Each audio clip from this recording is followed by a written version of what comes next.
we're waiting for the love walk to people to filter back, but we're gonna do some songs.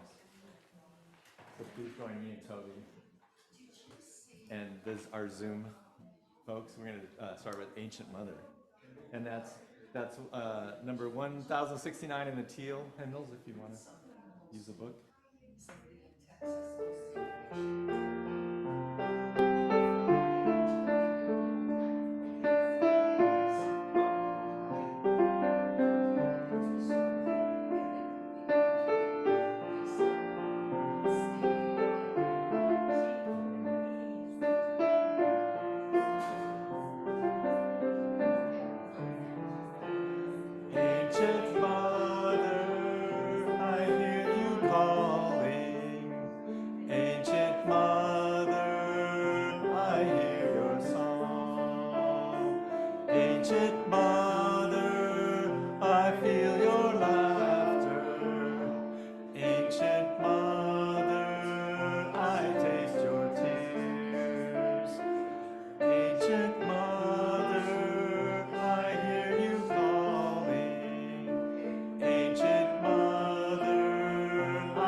Please join me. We're going to do Joyful, Joyful. Let me get that slide one more time.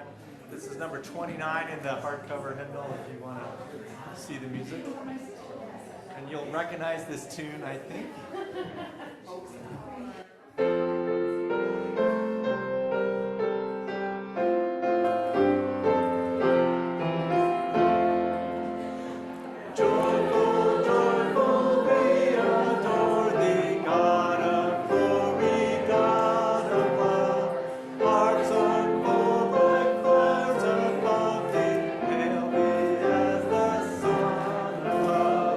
Melt the clouds of sin and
songs as the love walkers walk in and march in. So here's a only way to go.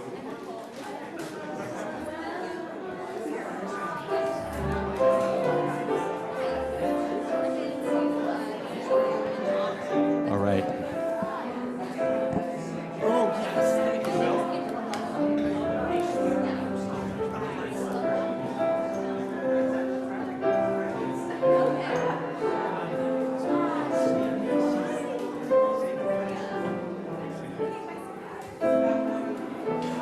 Okay, we're going to sing Spirit of Life.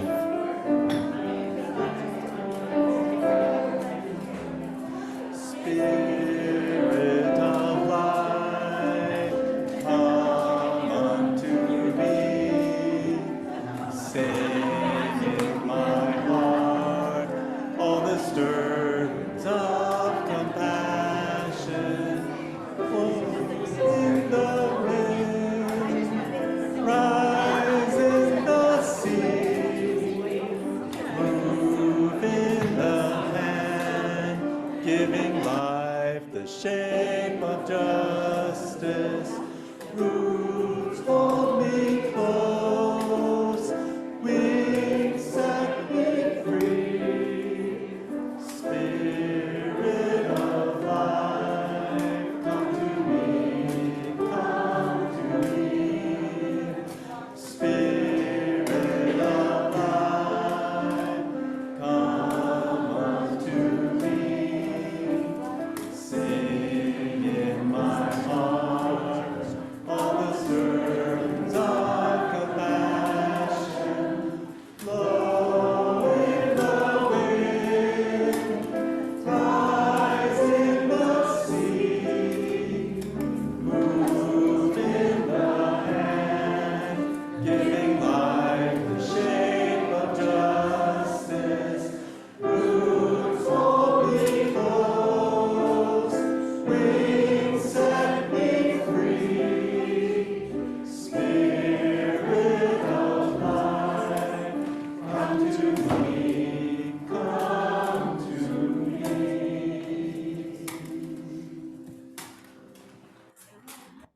And we've got one more before, and thank you, you've all, I'm sure the Love Walk it's still going, but thank you for popping in here. We're going to sing When Our Heart is in a Holy Place. That's number 1008 if you want to look in the teal hymnals.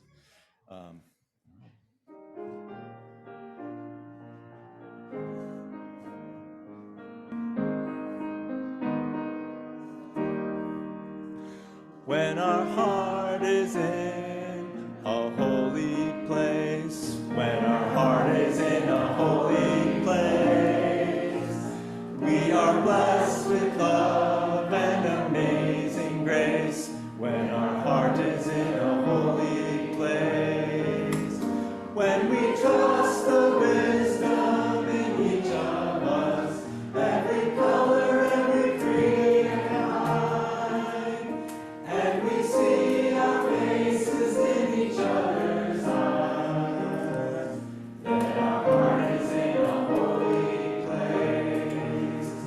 When our heart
not a teleprompter kind of person, but welcome everyone. Good morning. My name is Randy McCain, your worship associate for this morning's service. Now, how appropriate that on the day of the Love Walk, we celebrate today's theme of pluralism, embracing our differences and our commonalities. I am drawn to these words from former Unitarian Universalist Association President, the Reverend Peter Morales. He says, "Belief is the enemy of faith." His contention is that people get caught up in defending what they believe is right. He came to the realization that, quote, "My faith is much more about what I love than about what I think." When we examine those things we hold most dear, we discover what we have in common with those we initially perceive as different from ourselves. A more extreme distillation of this thought from Russian writer Vasily Grossman's novel Life and Fate, set during that ultimate conflict among nations and ideologies, World War II. He says, "The great evils of the world are powerless against senseless acts of human kindness. Those times when an individual shows compassion towards another human being, despite a situation that says they are enemies." Today, we will begin our exploration of pluralism and diversity by looking inside ourselves as a group in this very room and ponder what that means when extended to the world at large. And know that anytime during or after the service, you may place a stone in the bowl of water in the entry to mark a joy, a sorrow, a worry, or a gratitude that you hold this morning. So welcome one and all to the Unitarian Universalist community of the mountains. I want to invite Gwen Iman to do our land acknowledgement.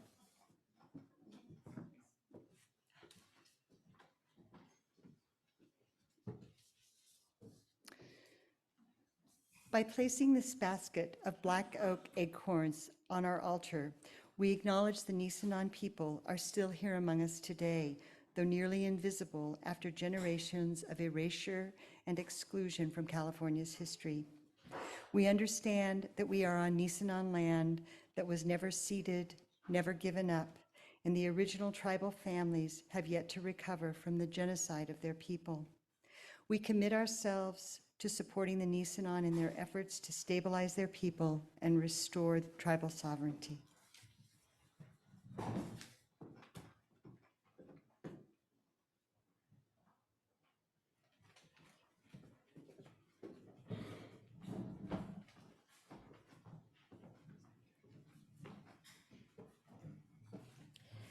Here's one way to speak of pluralism and our commitment to it.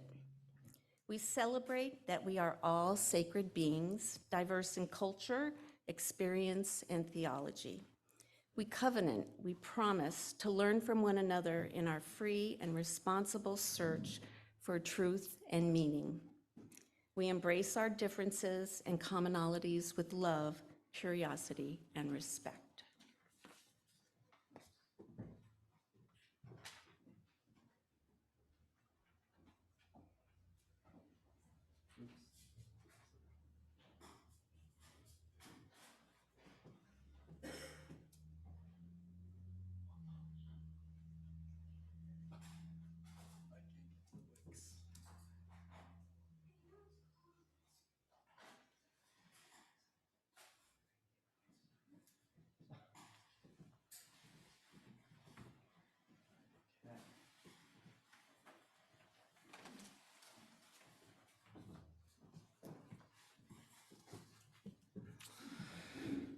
This is Old Joe and the Carpenter by Pleasant L. Despain. So Old Joe lived way out in the countryside, and he had one good neighbor. They'd been friends all their lives, and now that their wives were buried and their children raised, all they had left were their farms and each other. But for the first time, they'd had an argument. It was over a stray calf that neither one really needed. It seemed as though the calf was found on Joe's neighbor's land, and so he claimed it as his own. But Old Joe said, "Nope, That calf has the same markings as my favorite cow, and I recognize it as being mine. Well, they were both a bit stubborn, so they just stopped talking to each other. It seemed that a dark cloud had settled over old Joe, until there came a knock at his door 1 week later. He wasn't expecting anybody that morning, and as he opened the door, he saw a young woman who had a box of tools on her shoulder. She had a kind voice and dark, deep eyes. And she said, "I'm a carpenter, and I'm looking for a bit of work. Maybe you'd have some small jobs that I can help with?" Old Joe brought her into the kitchen and set her down and gave her some stew that he had on the back of the stove. There also was some home-cooked bread, fresh churned butter, and homemade jam. While they were eating and talking, Joe decided that he liked this young carpenter, and he said, "I do have a job for you. Look right there through my kitchen window. You see that farm over there? That's my neighbor's place. And you see that creek running right down there between our property lines? That creek, it wasn't there last week. My neighbor did that to spite me. He took his plow up there and he dug a big old furrow from the upper pond and flooded it. Well, I want you to do one better. Since he wants us divided that way, you go out there and build me a fence, a big, tall fence, so I won't even have to see his place anymore." And the carpenter said, "Well, if you have the lumber and the nails, I got my tools, and I'll be able to build something that you'll like." Joe had to go to town to get some supplies, so he hitched up the wagon and showed the carpenter where everything was in the barn. The carpenter carried everything she needed down to the creek and started to work. The carpenter's work went smooth and fast. She did her measuring and her sawing and her nailing. It was about sunset when old Joe returned, and the carpenter had finished her work. When old Joe pulled up in that wagon, his eyes opened wide and his mouth fell open. There wasn't a fence there at all. It was a bridge going from one side of the creek to the other. It had handrails and all, a fine piece of work. And his neighbor was just starting to cross the bridge with his hand stuck out. And he was saying, "Joe, you're quite a fellow to build this bridge. I'd have never been able to do that. I'm so glad we're going to be friends again." And Joe put his arms around his neighbor and said, "Oh, that calf is yours. I'd known it all the time. I just want to be your friend too."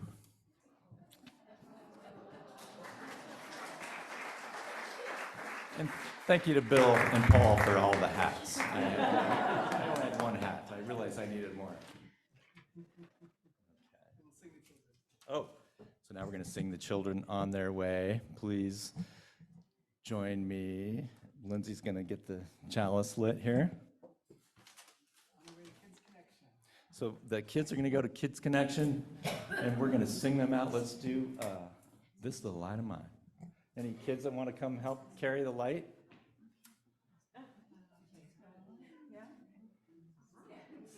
Okay, here we go.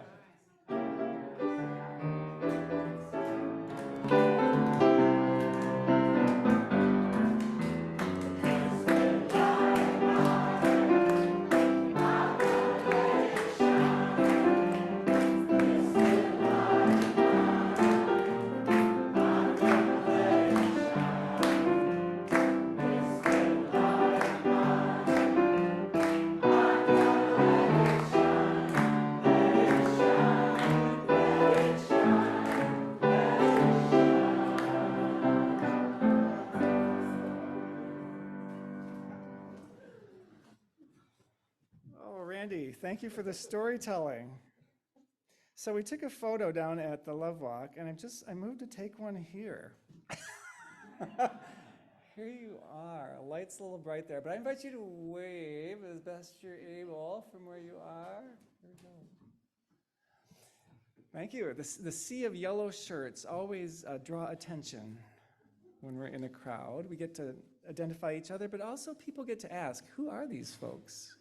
So I get to have a lot of conversations about who the community is when we're out in public like that. We, as Randy mentioned, the joys and sorrows stones in the bowl of water, our usual rituals to place stones in that bowl, representing what we're carrying in our hearts on a given day, the joys, the sorrows, the concerns. Today, those are at the entrance, and George Dunson will be there after the service to be present to you, to be witness to you as you bring that stone up, so know that that will be available to you. And I invite us in this moment simply to stop out of the busyness and take several very conscious breaths in the way that feels right and comfortable to you. But being aware as you're breathing that that's exactly what you're doing. You're breathing in and out.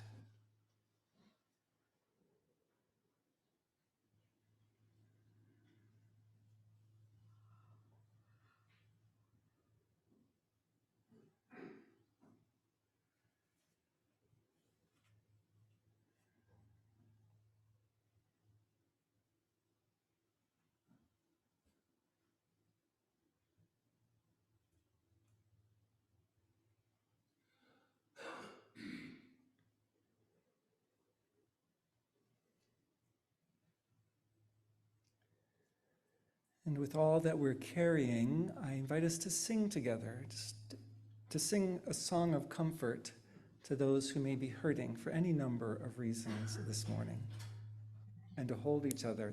It's a little bit hot on the microphone, a little bit too loud on the microphone.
So when I was helping Kevin put together today's service, we were talking about what kind of music we might want to have.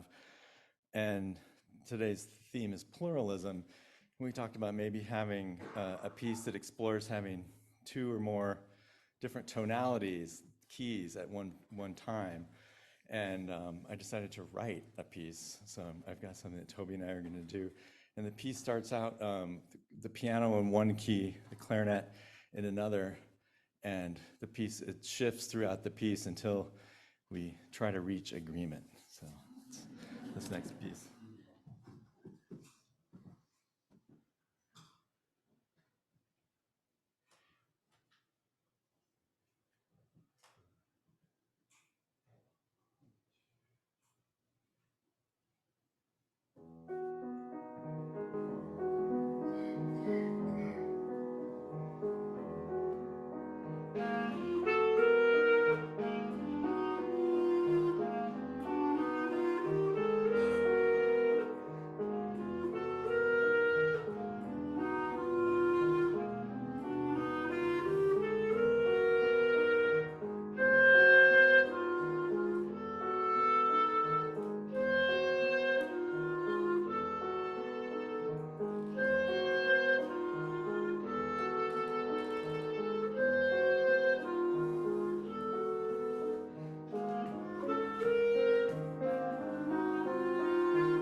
Randy, I love that you composed a piece for the moment. That was quite beautiful. So while we're right there, one of the questions people have is, should I clap or should I not clap? So let me tell you my philosophy. I haven't done this for a few years now. So it depends, right? There's not an either or. So when a piece is really tender like that, right? There's a pregnancy to the silence afterwards that is really potent. And so staying with that silence and in that silence can be really rich.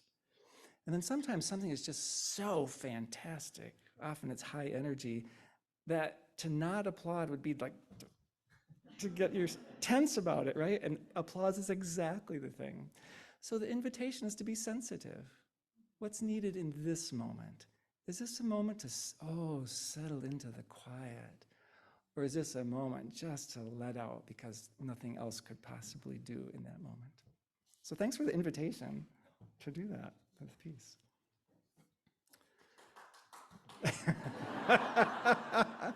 Oh, very good, very good. So pluralism is not the most commonly used word in everyday conversation. When we first talked through this set of values in the worship team, the set of values being proposed as our set of commitments for Unitarian Universalists, and we came to pluralism, someone said something along the lines of, well, where do we go with that?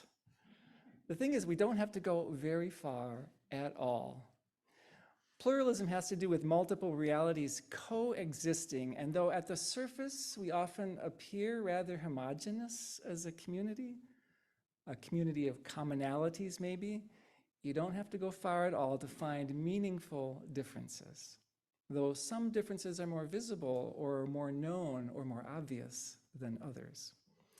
In the Starting Point series for folks who are considering or wanting to know more about the congregation, and for longtime folks who want to do that too, we used an exercise in the very first session, a spectrum exercise that embodies this diversity among us right from the very beginning, wherever two or more of us are gathered, in fact, right?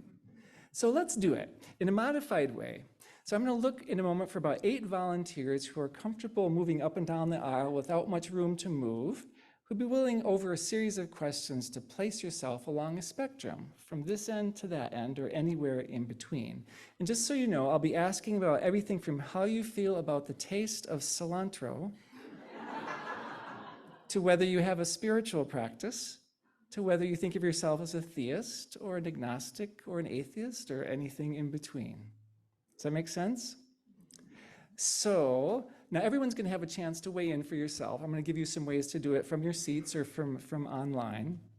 But are there about 8 people who'd be willing to just line up in the center aisle and just come on in? Yeah, come on in. Oh, brave folks. Great. So here's a sample question to get us started. So on this end of the aisle, close to the front, or if you hold your hand up high, or if you're online and want to type a 10 on a scale of 1 to 10 into the chat, on this end, up front, or high, or 10, I love the taste of cilantro. And on the other end, a low hand, or the other end of the aisle, or a low number, I cannot stand the taste of cilantro. So I love the taste of cilantro, cannot stand. So you can show, do you love the taste of cilantro? Don't really care, or is it, Oh, wow. Yeah, there we go. I am way on this end. Very good. Okay, there's our sample. So on that end, the far end, or a low number or low hand, I have been a Unitarian Universalist for 1 year or less, or I'm not yet a Unitarian Universalist. On this end, I've been a Unitarian Universalist for 20 years or more. How long have you been a Unitarian Universalist?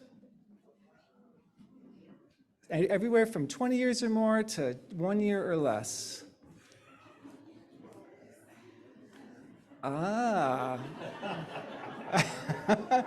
Gail's going beyond the 20. There's not enough room on this end for Gail. Okay. On this end, or high, I have a spiritual practice. On that end, or low, I don't really know what that means. I have a spiritual practice, high, I don't really know what that means, or somewhere in between. Maybe you have a spiritual practice, kind of, sort of, maybe. Let's see what the range is. Yeah. Spread out. Very good. On this end, oh, Gail's still moving. On this end, or high number, organized religion is a positive force. On the far end, organized religion is a negative influence. Organized religion is a positive force. Organized religion is a negative influence. I'm seeing lots of in-betweens.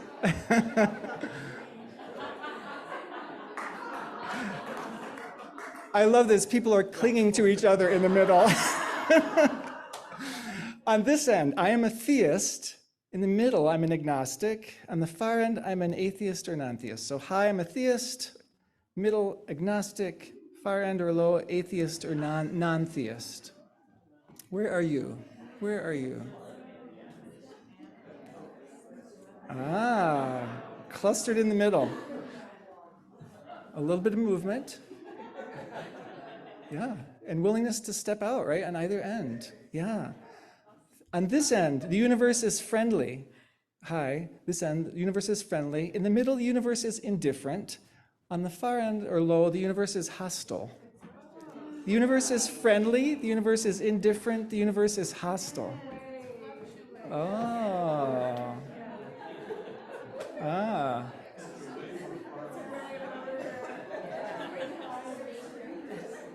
A couple more. On this end, or high number, the future seems hopeful.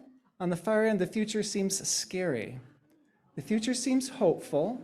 The future seems scary.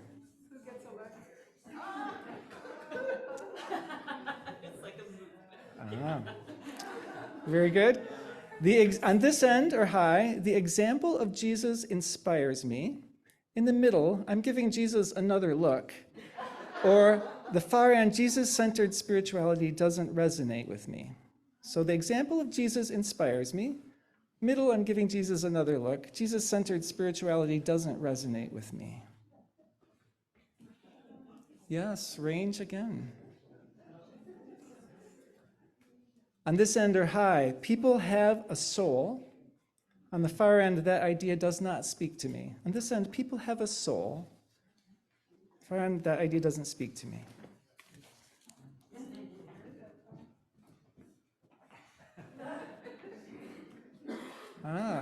Look at the range. On this end, or high, I pray. In the middle, I used to pray. On the far end, I never really felt the need to pray. So I pray, I used to pray, I've never really felt the need to pray. You get to define prayer. You get to define prayer. Mm-hmm. Yeah. Okay, good. On this end, or high, I meditate. In the middle, I've tried to meditate. On the far end, I've never really felt the need to meditate.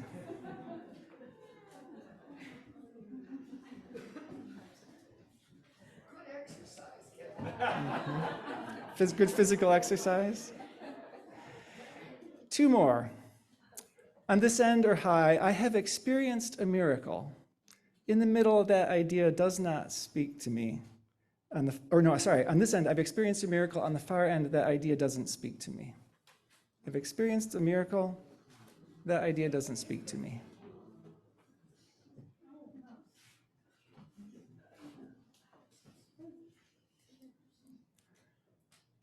Thank you. And the last one, on this end or high, this spectrum exercise was really uncomfortable for me.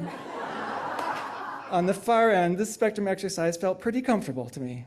Uncomfortable on this end or high, comfortable. Rain is saying if she had to do it by herself, that would be another story.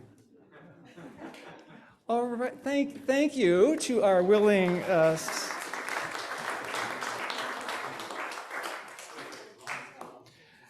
three observations. What's one observation you would make about what we just saw or experienced?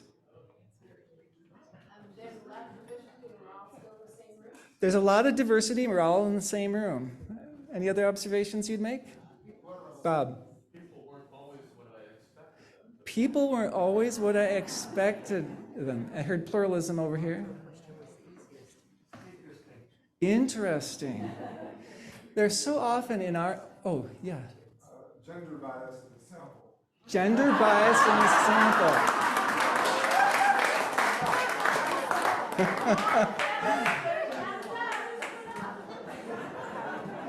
Well said. And we don't truly know the gender identities of those people exactly, do we?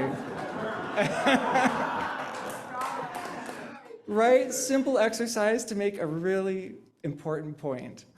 So often in our settings, we make a number of assumptions about the people we're with that may or may not be true. So I hear from people who are, for example, politically more conservative, who are afraid to voice their opinion in this setting because they get the sense that, wait a minute, there's one unified perspective. Or people who are talking about their religious experience or their experience of God or something miraculous in their life, and they're afraid to say it because they get the sense that, wait a minute, that's not okay here. Thus, we hold pluralism as a value. The starting point session makes very clear right away in the group that our ideas and beliefs about the nature of existence, about God, about divinity, about prayer, about religion, they all vary. In the wonderful starting point group that's just wrapping up today, we didn't even need to do this exercise because the sharing in that very first day was so honest and open that people already evidenced several of the profound differences of belief and understanding in our midst. I like to say it's what makes our UU tradition so valuable and so slippery. We're always a community of communities, not entirely a community of commonalities, even though it feels good when we think that. There are many things about Unitarian Universalism that we tend to think are unique and special among religions about us. But most of our deep attributes, like centering love or bringing our rational thought to spiritual questions, these are shared now by most of our religious neighbors.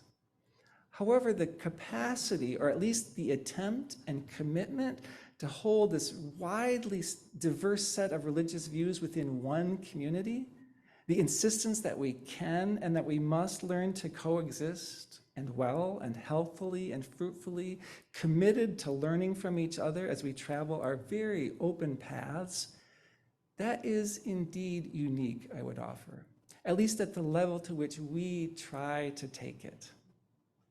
One of my colleagues preached years ago that Unitarian Universalism's primary purpose is to institutionalize religious pluralism, to practice and structure and build a place for, to embody theological coexisting. I know it doesn't sound very sexy, but look at our world.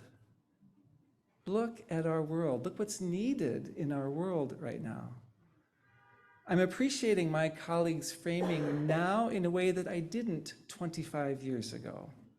Then I thought it was rather stuffy and unnecessary. The thing is, when we learn to do difference in one part of our lives, even starting close in among people with whom we do have a fair amount in common, when we learn to do difference in one part of our lives, it helps us do difference in other different parts of our lives. Even among us, we have differences of culture, of heritage, of skin color, of gender identities, of financial resources, of personality, of expectations, of political perspectives, and of religious understandings, beliefs, and ideas.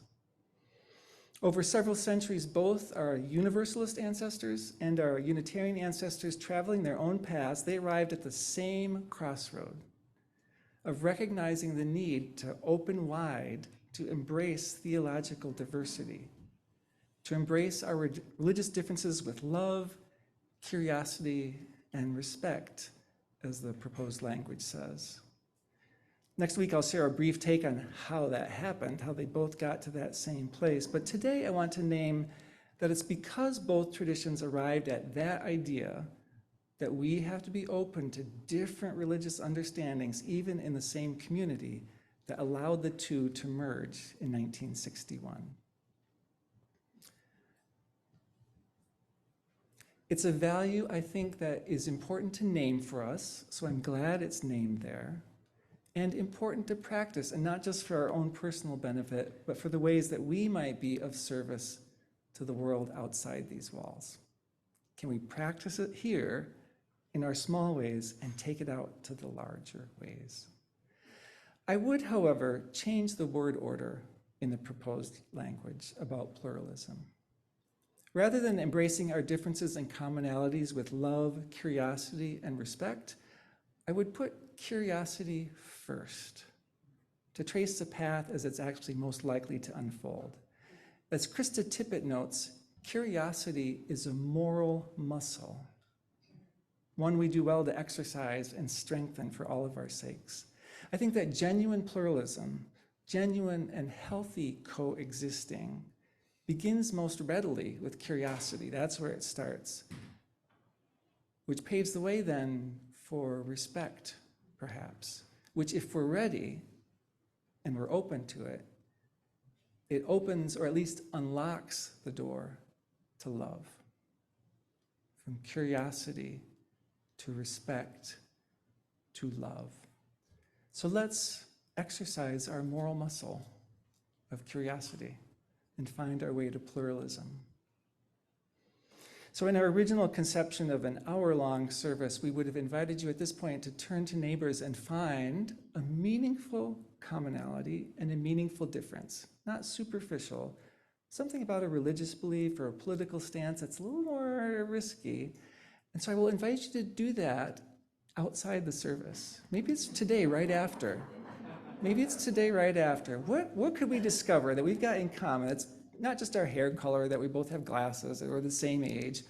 Something that's a little bit deeper, so we get to practice that moral muscle.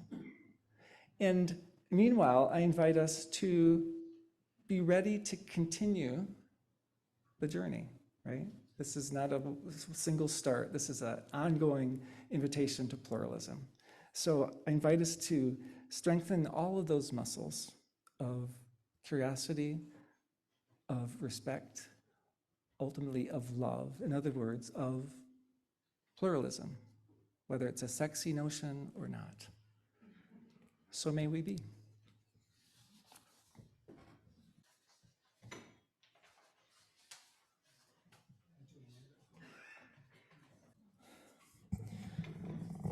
In addition to the value of pluralism that we've been exploring today, UUism considers interdependence as another of its central tenets. We covenant to cherish Earth and all beings by creating and nurturing relationships of care and respect. In connection to that, this month, 25% or more, if you choose, of our offering will support Animal Place in Grass Valley, whose mission is to provide refuge for unwanted farmed animals, to further their welfare through education of the public, and to foster ethics of compassion and responsibility towards non-human animals by advocating a vegan lifestyle. If you are here in person and would like 100% of your gift to go to Animal Place, please place it in the white envelope as the basket comes to you.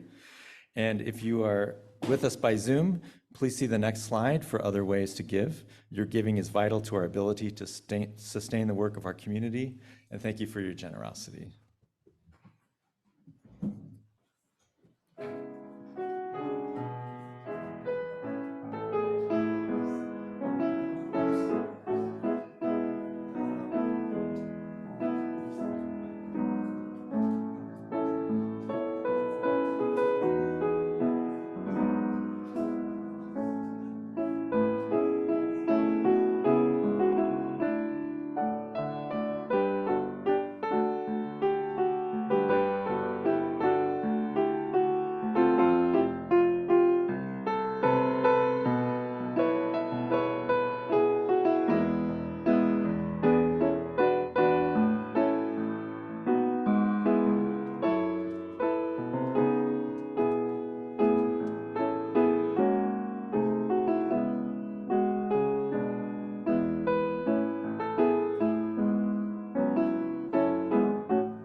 Thank you for your generosity.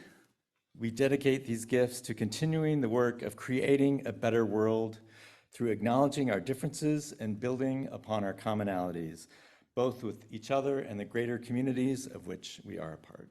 Thank you. All right, well, I want to thank everybody, and I need to grab my glasses in order to do so. Lots of running around today, as you've seen. So I wanted to thank everyone. I wanted to thank Bill for letting me wear his hat for the kid's story, and Paul for loaning me his. And can you pull that thank you slide up one more time? My memory is failing. I want to thank Toby, of course, for the music that he gifts us with. Andy, Dooley Miller, Paul Elias, and Cypress for doing the audio visual. Eileen for being our chat host with the most. Shanti for this lovely setting. Lori and Gwen for being greeters, and Gwen also for reading, doing our land acknowledgement. And I want to thank Cheryl Spalding for reading as well this morning. And Beth Rose, Martha Turner for the refreshments, and of course, Lindsay Dunkel and Renee Wiley for the Kids Connections. Some announcements: we have a state planning workshop next Saturday, September 9th, 9:30 to 11:30. Contact endowment at UU Grass Valley, and we'd like to welcome the Andrew St. Fort family. That's going to be next Saturday night here.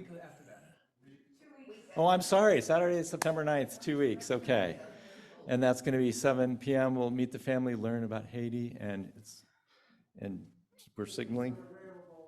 Tickets are available right at the back here, Keith and George. And the orange shirt distribution swap is Friday. That's this Friday, September 1st, 10 a.m. at the Grass Valley United Methodist Church, which is right next door. You can learn about our Sunday services, upcoming events, at more at uugrassvalley.org. Thank you, everybody. And thank you, Randy. I appreciate the relaxed way you do what you do. Truly, it feels really comfortable. It feels really comfortable, and just tossing hats down and putting hats on. So I want to say to those of you, those of us who were at the Love Walk, we were downtown on Mill Street, nicely open now to gather, and then there was a rectangular little walk around those couple blocks, right? And when we got to the corner near here, a whole bunch of us peeled off, right, to come back to church. So if any of you just followed that crowd and are here today, welcome. We're glad you're here. Thanks to everyone who participated in the Love Walk, and thanks to everybody for accommodating a change in time so that we could do that, so that we could be part of that today. For a closing song, we'll sing the song "We Would Be One," and you'll notice it's not "We Would All Be the Same." It's we would be one. I invite us to rise in body or in spirit and to sing this message.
This was a song. This was a song written for the merging of the Unitarians and the Universalists. We would be one. May we celebrate deeply that we are very much all sacred beings, diverse in culture, experience, and theology. May we, yes, covenant committedly and beyond our fear and frustration to learn from one another in our free and responsible search for truth and for meaning. May we truly embrace our differences and our commonalities, starting right here among us. May we embrace our differences and our commonalities with curiosity and respect and love. So may we be, and may we remind ourselves that we are connected through all of this. Let us together carry the flame of peace and love until we meet again. Oh, we'll see you next Sunday for Holding It Together, our final service of the summer series. And if you're here in the building, please join us for refreshments down the hall in the back. We'll see you soon either way.